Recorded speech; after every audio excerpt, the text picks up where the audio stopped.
Ayan. Magandang araw, Marinduqueños. Magandang araw, Pilipinas.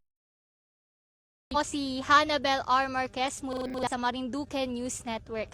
Sa kasalukuyan ay nandito tayo sa Buwak Katedral at nasa ating likuran ay grupo ng mga Moryon. Hihinga natin ng panayam ang kanilang founder. Ayan.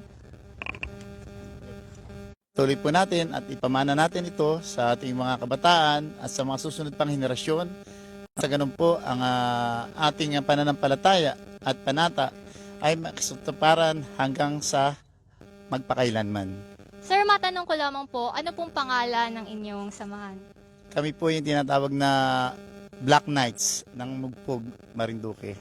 Sa kasalukuyan po ay ilan po ang miyembro and rights? Sa totoo lang po, kapag po talagang tayo ay namamanata, hindi po natin alintana ang pagod, ang hirap, ang init.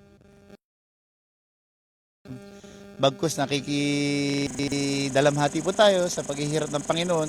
Kaya ho, bilang namamanata, hindi ho namin naramdaman yung pagod man lamang o hirap o uhaw. Kung ito po ay taos puso pong namamanata. Wala na pong ibang kailangan.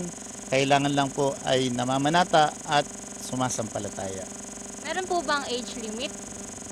Actually, wala po naman. Wala po.